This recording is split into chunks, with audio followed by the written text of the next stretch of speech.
All right, today we're going to add a really powerful tool to your calculus toolkit. It's called the Squeeze Theorem, and it's basically a secret weapon for solving limits that look completely impossible. You'll see how it helps us crack open some of the trickiest problems you'll find in calculus.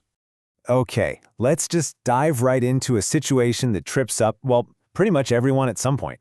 You're trying to find a limit, you substitute the value, and you get this, 0 divided by 0. It feels like a dead end, right? Like a big error message from the math gods. But what is it really telling you? So the first instinct for a lot of us is to just throw our hands up and say, okay, I guess the limit doesn't exist. But in calculus, 0 over 0 isn't really an answer. It's more like an invitation. It's a clue that there's something more interesting going on under the surface, and we just need the right tool to see what it is. So, before we unleash our brand new tool, let's do a quick review of the usual suspects, the methods you already know for dealing with that 0 over 0 situation.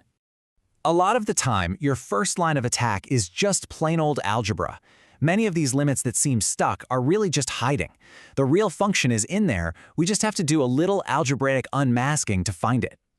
So take this problem for example. If you plug in 4, you get 0 divided by 0. But here's the trick. You have to recognize that the numerator, x minus 4, is actually a difference of squares. It's the same as the square root of x minus 2 times the square root of x plus 2. Once you see that, you can cancel out the term that was causing the problem. And now you can just plug in 4 and boom, the answer is 4. But maybe you didn't spot the factoring trick. No big deal. There's another way. We can use the conjugate. You just multiply the top and bottom by the square root of x plus 2. When you simplify that, the denominator becomes x minus 4, which now cancels out perfectly with the numerator. We're left with the same simple expression, and we get the same answer, 4. Two different tools, same result. So yeah, algebra is awesome. It gets us out of a lot of jams, but it's not a silver bullet. Eventually, you're going to hit a wall, a limit, where algebra just isn't going to be enough. And that wall looks a lot like this. The limit as x approaches 0 of sine of x over x.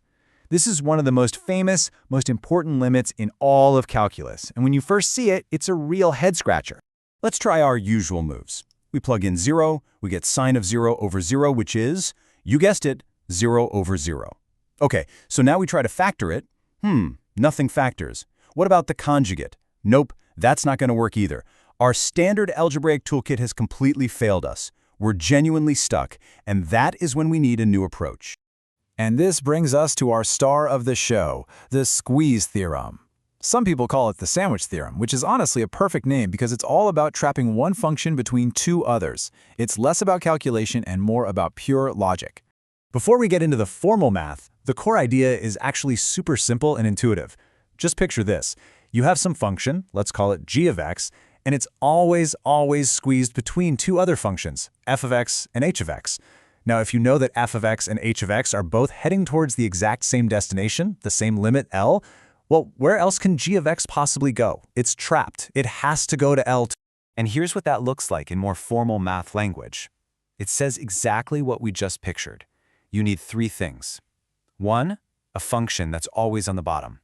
2, a function that's always on the top.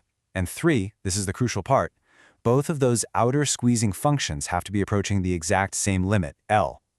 If you can check all three of those boxes, the theorem guarantees that the function in the middle has to go to L as well. Okay, we have our new theorem.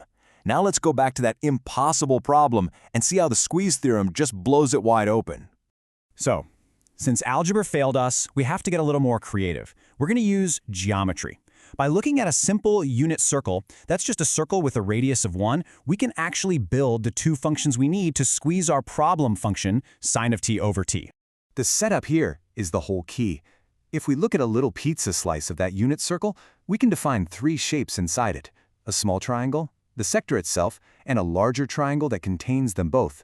Just by looking at the picture, it's obvious that the areas are ordered from smallest to largest. And this simple visual inequality is the foundation for our entire proof.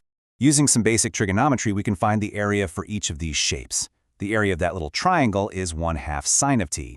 The area of the sector is 1/2 t, and the area of the big triangle on the outside is 1/2 tangent of t. Okay, now for a little algebraic magic. We take that area inequality we just found, and after we multiply everything by 2 and divide by sine of t, and then flip the whole thing over, we get this. Cosine of t is less than or equal to sine of t over t, which is less than or equal to 1, and look at that, we've done it. We've successfully trapped our tricky function. We are so close. The last step is to check the limits of our two squeezing functions. So, what happens to cosine of t as t goes to 0? Well, it goes to 1. And what about the limit of the constant function 1? That's obviously just 1. They're both heading to the exact same spot. And since our function, sine of t over t, is trapped between two functions that are both approaching 1, the squeeze theorem kicks in and tells us that our function has no choice. Its limit must also be 1. And just like that, the impossible problem is solved. Now, you might be thinking, wow, that was a lot of work for just one limit. And you're not wrong. But the beautiful thing here is that solving this one problem doesn't just give us one answer. It unlocks a ton of other stuff. Knowing that the limit of sine of x over x is 1 is like finding a master key. It lets us solve a whole family of other important limits that used to be out of reach. It really is a cornerstone result that helps us build a much deeper understanding of how these functions work in calculus. And that kind of brings us to the big idea here. The squeeze theorem is way more than just a trick for your math class. It's a way of thinking. It teaches us that sometimes, to understand something complex and unknown, the best approach is to carefully define what's happening around it. So it makes you wonder, right? What other problems, in math or science or even just in life, could be solved not by staring at them directly, but by understanding what they're trapped between?